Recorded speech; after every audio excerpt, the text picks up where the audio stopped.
या अली मदद। आज मुबारक चांद रात का दिन है। चांद रात नए चांद का दिन हमारी ज़िंदगी में नएपन की रोशनी, उम्मीदों की खुशियाँ लेकर आता है।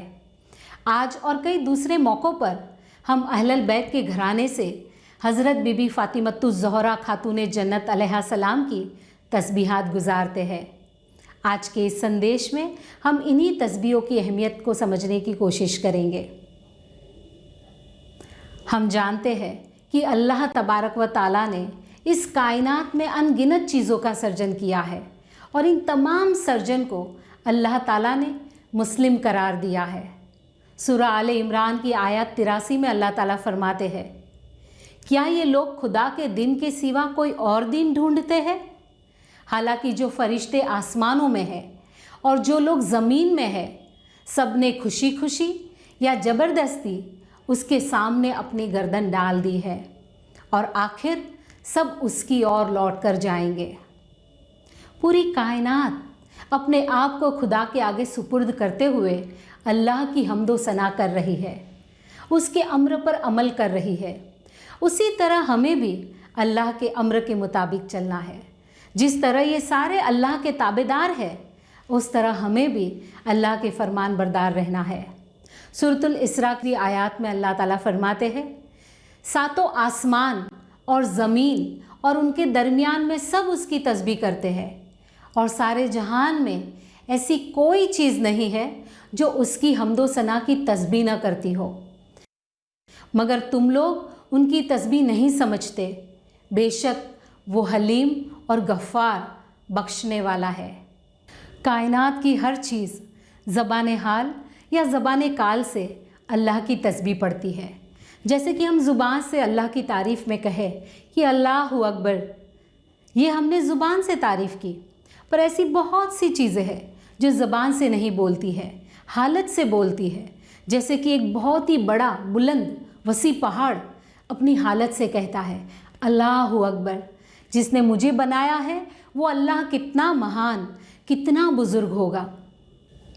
सूरतुल अहज़ाब की 41वीं और 42वीं आयत में अल्लाह ताला फरमाते हैं, ऐ ईमान वालो, अल्लाह का बहुत ज़्यादा ज़िक्र किया करो और सुबह और शाम उसकी तस्बीह पढ़ा करो।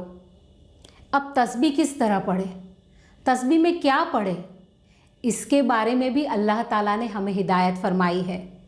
सूरतुल अराफ की 180वीं आयत में अल्लाह ताला फरमाते हैं, और अच्छे अच्छे नाम खुदा ही के खास है, तो उसे उन्हीं नामों से पुकारो। अल्लाह के अच्छे अच्छे नाम हैं। अल्लाह के नामों के ज़रिए तस्बीह पढ़ने से, ज़िक्र करने से, अल्लाह का नाम लेने से दिल को सुकून मिलता है। सूरतुल रद की 27वीं और 28वीं आयत में अल्लाह ताला फरमाते हैं, और जिसने उसकी तरफ रुजू की उसे अल्लाह अपनी ओर पहुँचने की राह दिखाते हैं। ये वो लोग हैं जिन्होंने ईमान कबूल किया और उनके दिलों को अल्लाह के ज़िक्र से तसल्ली हुआ करती है। मौलाना हज़र इमाम सलवातुल्लाह अलैहि ने भी हमें यही हिदायत फरमाई है कि अगर हमारे पास थोड़ा सा भी वक्त है तो हम अपनी तस्बीह लें, या अल्लाह या मुहम्मद या अली या ज़माने के इमाम के नाम की तस्बीहात पढ़े।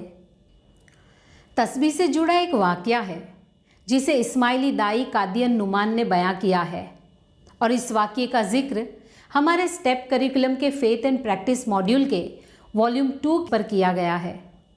ये वाक़या है हज़रत बीबी फ़ातिमा खातून जन्नत अलैहा सलाम की तस्बीह का। क्या हम जानते हैं कि ये तस्बीह अल्लाह के रसूल हज़रत नबी मोहम्मद सल्लल्लाहु अलैहि वसल्लम ने अपनी बेटी बीबी फ़ातिमा को दी थी।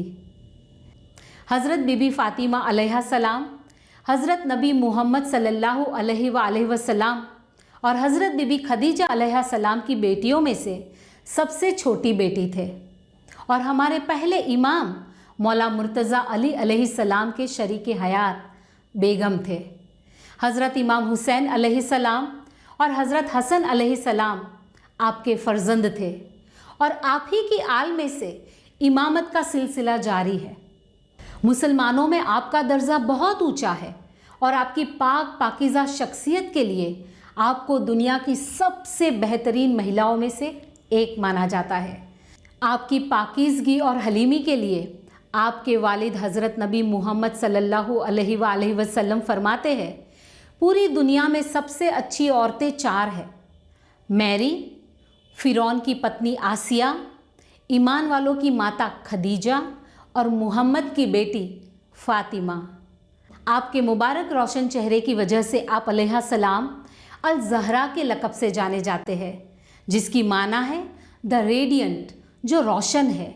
आपको खातून जन्नत, द लेडी ऑफ पैराडाइज, जन्नत की खातून भी कहा जाता है। और आपकी पाकीज़ा शख्सियत की वजह से आप अल बतूल के लक़ब से भी जानी जाती है।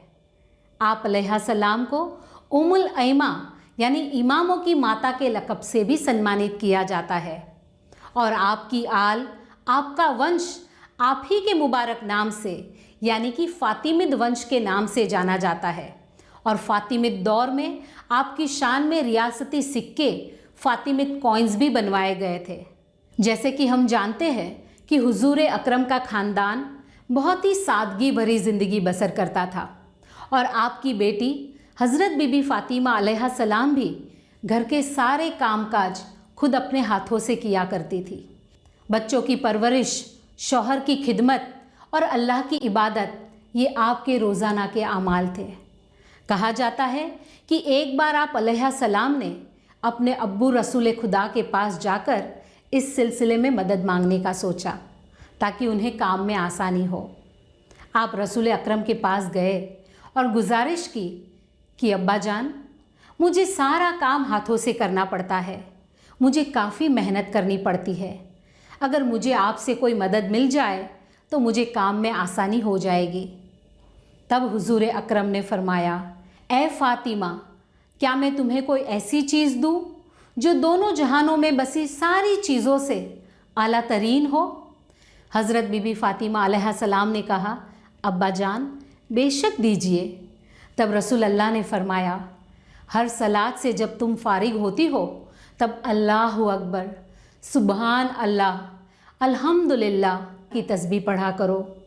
ये उन तमाम चीज़ों से कि जिनकी तुम तलब कर रही हो उससे कई ज़्यादा ताकतवर और कई ज़्यादा पावरफुल है।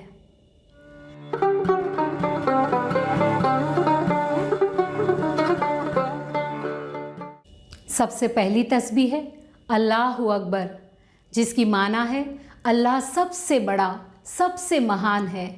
जैसे कि हमने आगे देखा कि पूरी कायनात अल्लाह की तारीफ़ करती है। सूरतुल हिज्र की 98वीं आयत में अल्लाह ताला फरमाते हैं, तुम अपने परवरदिगार की हम्दो सना से उसकी तस्बीह करो। यहाँ हमें ये समझना ज़रूरी है कि जब हम अल्लाहु अकबर पढ़ते हैं तब इसका मतलब ये नहीं है कि अल्लाह को हमसे अपनी तारीफ़ करवानी है। अगर हम अल्लाहु अकबर न भी पढ़े तो भी अल्लाह की महानता में, उनके बुलंद मर्तबे में कोई फ़र्क नहीं पड़ता। हमें अल्लाहु अकबर की तस्बीह पढ़ने की हिदायत इसलिए दी गई है कि सारी शान शौकत के बादशाह अल्लाह ही है, वही है जो सबसे महान है। कहीं ये बात भूलकर हम अपने आप को बड़ा न समझने लगे। रिवायत में ये भी पाया जाता है कि हज़रत बीबी फ़ातिमा खातून जन्नत अलैहिस्सलाम अपना ज़्यादा से ज़्यादा वक्त इबादत में गुजारा करते थे। रात को घर के सारे कामकाज से फारिग होकर जब आप इबादत के लिए खड़ी होती तो कभी कभी ऐसा होता कि एक ही सजदे में फजर की अजान का वक्त हो जाया करता। आपके फ़र्जंद हज़रत हसन अलैहिस्सलाम बताते हैं कि कई बार आपने अपनी अम्मी जान को रात के वक्त इबादत करते हुए देखा है और वे तब से लेकर सुबह का उजाला होने तक इबादत किया करती थी। हज़रत हसन अलैहिस्सलाम ये भी बताते हैं कि वे अपनी इबादत में हमेशा ईमान वालों के लिए दुआ मांगा करते थे और अपने लिए कभी भी दुआएं नहीं मांगते थे। जब हज़रत हसन अलैहिस्सलाम ने अपनी अम्मी जान से पूछा कि क्यों आप अल्लाह के पास अपने लिए दुआएं नहीं मांगते, तब हज़रत बीबी फ़ातिमा अलैहिस्सलाम ने फरमाया था, ऐ मेरे बेटे, पड़ोसी पहले और उसके बाद घर, यानी दूसरों के लिए पहले सोचना और अपने लिए बाद में। हज़रत बीबी फ़ातिमा अलैहा सलाम का ये किस्सा हमें औरों का ख्याल रखने और उनके लिए दुआएं मांगने की अनमोल सीख देता है। इसलिए हमें कहा गया है कि इबादत में सर झुका के अपने अंदर ये यकीन पैदा करें कि मैं कुछ नहीं हूँ, मैं एक खादिम हूँ, एक बंदा हूँ, एक अदना सा इंसान हूँ। अल्लाह जो है वो सबसे बड़ा है, सबसे महान है। अल्लाह हमें घमंड करने की मनाही फरमाते हैं।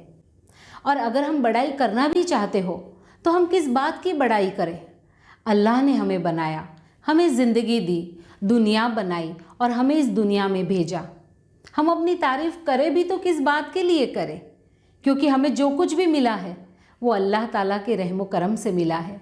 हमारा एक एक लम्हा उसकी रहमत है, तो हम गुरूर करें भी तो किस बात का करें?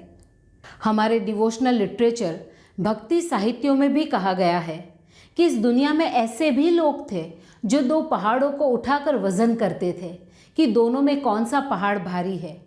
ऐसे भी लोग होते थे जो एक घूंट में समंदर पी जाया करते थे।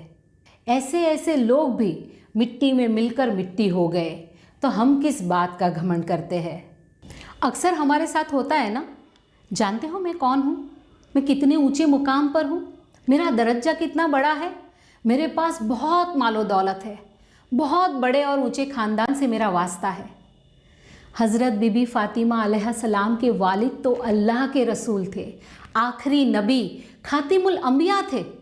लोग आपकी बहुत इज़्ज़त अफजाई किया करते थे, पर हज़रत बीबी फ़ातिमा अलैहा सलाम ने अपने आप में कभी भी गुरूर को पनपने नहीं दिया।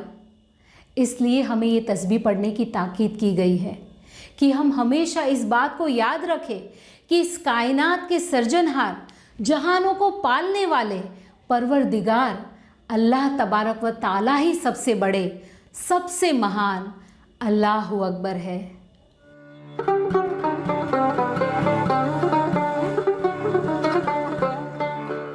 दूसरी तस्बीह है सुबहान अल्लाह, यानी अल्लाह पाक है, अल्लाह सबसे महिमावान, अज़मत वाले हैं। अल्लाह किस चीज़ से पाक है? पाक होने का जैसा हमारा ख्याल है कि हम ना धोकर अपने आप को साफ़ करते हैं तो हम पाक हैं, जिस तरह से हम पाक है, क्या अल्लाह भी उसी तरह से पाक है? अल्लाह इस तरह से पाक नहीं है। सुबहान का मतलब है कि अल्लाह की ज़ात पाक है, अल्लाह की हस्ती इतनी महान है कि दुनिया के किसी भी सर्जन के साथ उनकी तुलना, कंपैरिजन नहीं हो सकती। सूरतुल इसरा की 43वीं आयत में अल्लाह ताला फरमाते हैं, ये जो भी अल्लाह के बारे में कहते हैं, अल्लाह उससे भी बालातर है और आला और महान है। अल्लाह की तुलना मखलूक के किसी भी सर्जन के साथ नहीं की जा सकती, क्योंकि अल्लाह की ज़ात उन सभी सर्जनों से परे है, हमारे ख्यालों से परे है। हम जितना भी सोचें, अल्लाह की अज़मत और हस्ती का तसव्वुर उससे भी परे है। सूरतुल इसरा की 111वीं आयत में अल्लाह ताला फरमाते हैं, और कहो कि सब तारीफ़ें अल्लाह की है, जिसने न तो किसी को बेटा बनाया है और न इसकी बादशाही में कोई शरीक है, और न उस वजह से कि वो अशक्त है कि कोई उसका मददगार है, और उसको बड़ा जानते हुए उसकी तारीफ़ें करते रहो। इसलिए हम सुबहान अल्लाह की तस्बीह पढ़ते हैं कि अल्लाह पाक है और बेशुमार अज़मत वाले हैं।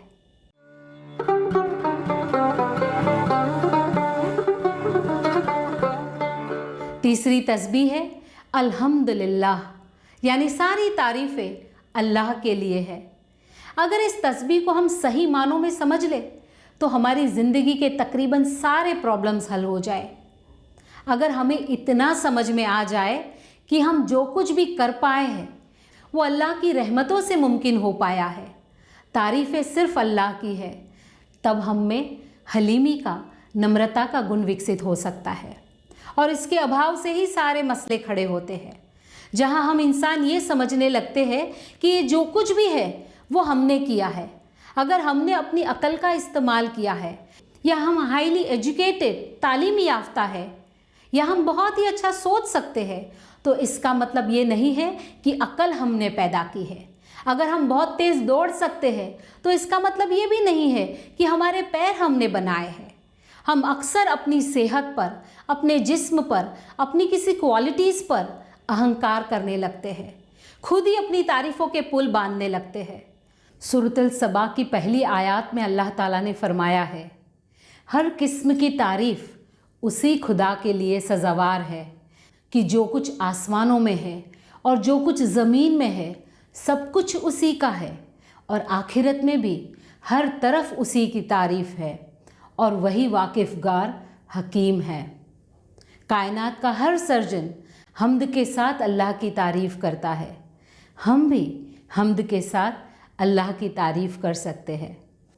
इन तस्बीहातों से हमें ये प्रेरणा मिलती है कि कई बार दुनिया के अंदर हम जो भी तरक्की करते हैं, जो भी कुछ हासिल करते हैं, शायद हमारे अंदर कहीं ना कहीं वो गुरूर आ जाता है, वो घमंड पनपने लगता है। हमने अक्सर लोगों को ये कहते हुए सुना होगा ना कि मैंने अपनी ज़िंदगी की शुरुआत चंद रुपयों से की थी, या मैंने अपनी ज़िंदगी की शुरुआत बहुत ही कम उम्र से की थी, या मैंने बहुत ही मेहनत से ये कामयाबी, ये मुकाम हासिल किया है। पर हमें ये कभी भी नहीं भूलना चाहिए कि ये सारी खुशियाँ, सभी सफलताएं हमने अल्लाह के फजलो करम से पाई है। उनकी रहमत की वजह से ये सब कुछ मुमकिन हो पाया है। मौलाना हाज़र इमाम सलवातुल्लाह अलैहि दुनिया में इतना काम करते हैं, पर मौला ने कभी भी ये नहीं फरमाया कि ये काम मैंने किया है। कभी मौला लीडर्स को क्रेडिट देते हैं, तो कभी जमात को, तो कभी वॉलंटियर्स को क्रेडिट देते हैं। खुद अपने आप को कितना हम्बल रखते हैं। ये इस्लाम के एथिक्स, नीतिमत्ता है। मौला फरमाते हैं कि हमें अपनी तरक्की के लिए इबादतों में खुदावंद ताला का शुक्राना अदा करते रहना चाहिए, और हमें मिली इन नियामतों की बख्शिशों में जो लोग कम खुशकिस्मत है उन्हें हिस्सेदार बना सकते हैं। कहा जाता है कि हज़रत बीबी फ़ातिमा अलैहिस्सलाम दिल के बहुत उदार, जेनरस थे, और आपके पास जितना भी होता था उसे दूसरों के साथ बांटने से कभी हिचकिचाते नहीं थे। एक रिवायत में पाया जाता है कि आपने एक औरत कि जिसके पास कपड़े नहीं थे उसे अपनी शादी के कपड़े दे दिए। रिवायत में ये भी पाया जाता है कि एक ज़रूरतमंद शख्स जब आपके पास मदद मांगने आया तब आपके पास कुछ नहीं था सिवाय अपने वालिद से तोहफे में मिला एक हार, नेकलेस, जिसे उन्हें काफ़ी लगाव था, पर फिर भी आपने वो हार उस ज़रूरतमंद को दे दिया था। हज़रत बीबी फ़ातिमा अलैहिस्सलाम की ज़िंदगी से हम ये सीख ले सकते हैं कि हर हालात में हम अच्छाइयों का दामन थामे रख सकते हैं। सूरत निसा की आयत 79 में अल्लाह ताला फरमाते हैं, आपको जो अच्छाइयाँ पहुँचती है वो अल्लाह की तरफ से है, और आपको जो बुराइयाँ पहुँचती है वो आपको अपनी ज़ात की तरफ से पहुँचती है। अल्लाह की तरफ से तो मेहरबानियाँ ही मेहरबानियाँ हैं। जो अवगुण है, जो गलतियाँ हैं, वो हमारे तरफ से होती है। ये एटीट्यूड, ये रवैया अगर हम हमारी ज़िंदगी में अपना लेते हैं ना, तो ना हमें किसी से शिकायत हो सकती है और ना ही किसी और को हमसे। हमने अभी जो तस्बीहों की बात की, ये सारी तस्बीहों का ज़िक्र पाक पाकीज़ा कुरान शरीफ में पाया जाता है।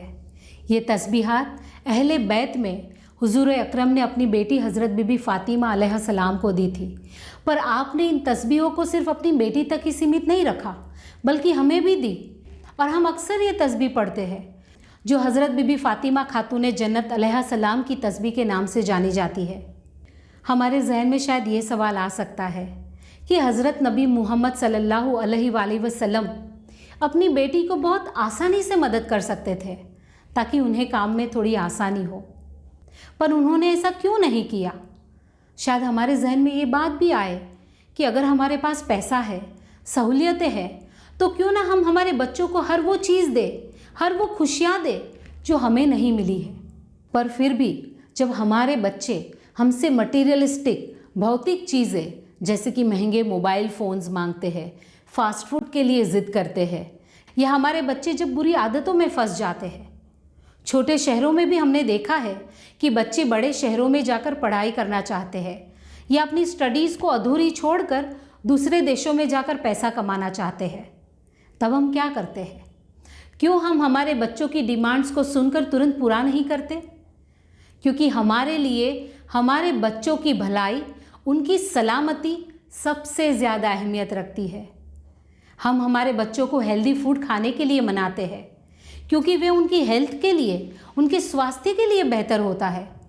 हम उन्हें एजुकेशन रिलेटेड, माइग्रेशन रिलेटेड सही गाइडेंस देकर, ज़िंदगी की हकीकत से वाकिफ़ कराकर उन्हें प्रोटेक्ट करते हैं। इसी तरह से रसूल अल्लाह ने भी अपनी बेटी की बेहतरी को, और ना ही सिर्फ दुनियावी पर रूहानी दुनिया की बेहतरी को मद्देनज़र रखते हुए इस तस्बीह की नवाजिश अता फरमाई होगी। रिवायत में पाया जाता है कि एक बार नबी साहब की आंखें अपनी बेटी फ़ातिमा को फटे पुराने कपड़ों में अपने बच्चों को खाना खिलाते हुए देखकर भर आती है। तब आप अपनी बेटी फ़ातिमा को फरमाते हैं, इस दुनियावी ज़िंदगी की कड़वाहट को रूहानियत की ज़िंदगी की मिठास के लिए बर्दाश्त कर लो। इस वाक़ये में हमारे लिए बहुत ही गहरा संदेश छुपा है कि माँ बाप जो होते हैं वो हमेशा अपने बच्चों को विरासत में क्या देकर जाएंगे ये सोचकर दुनिया भर की मालो दौलत जमा करते हैं। ये सब तो ठीक है, पर क्या हम हमारे बच्चों को दुनियावी ज़िंदगी के दौरान रूहानी ज़िंदगी के लिए तैयार करते हैं? जिस तरह अल्लाह के रसूल ने अपनी बेटी की परवरिश की थी, क्या हम हमारे बच्चों को, आने वाली पीढ़ी को इस तरह की परवरिश, इस तरह के संस्कार दे सकते हैं जो उन्हें अपनी ज़िंदगी में रूहानियत के मायने समझने में सपोर्ट करें, ताकि आज हम हैं, कल अगर हम न भी रहे पर हमारे बच्चे इन नसीहतों के ज़रिए और इन संस्कारों के सहारे एक नीतिमत्ता से भरपूर बेहतरीन ज़िंदगी जी सके। जिस तरह मोबाइल का इस्तेमाल करने के लिए उसे चार्ज करते रहना पड़ता है, उसी तरह से हम भी इन तस्बीहों के ज़रिए अपने आप को चार्ज कर सकते हैं। हर इंसान को अपनी ज़िंदगी में मुश्किलों का सामना करना पड़ता है और ऐसा नहीं है कि मुश्किलें ख़त्म हो जाएगी।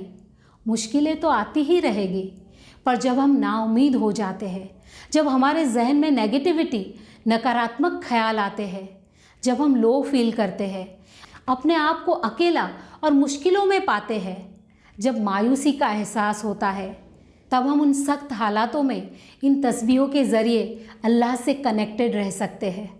अल्लाह ताला जो रहमतों का भंडार है, इन रहमतों की बख्शीश से हम हर पल अल्लाह की नज़दीकियों का एहसास कर सकते हैं।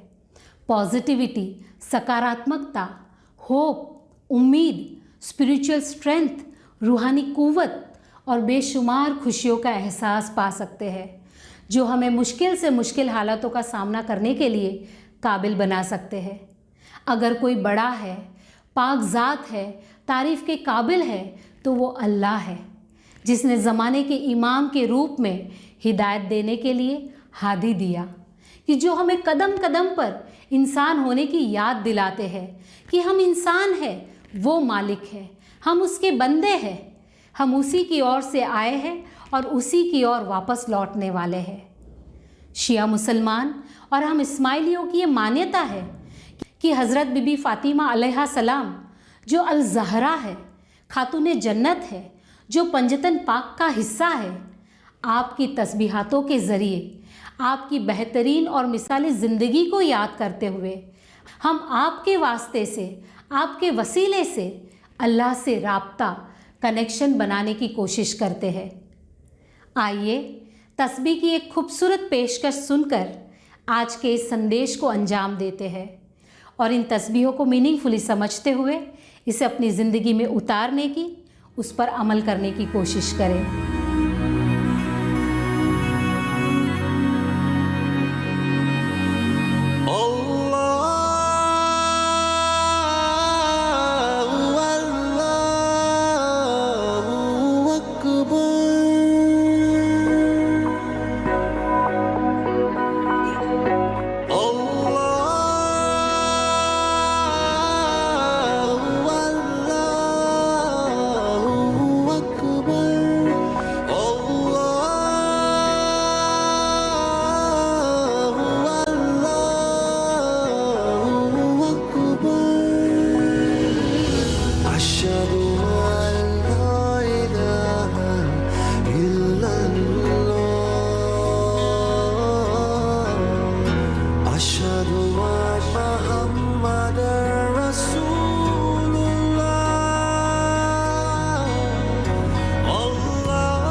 या अली मदद।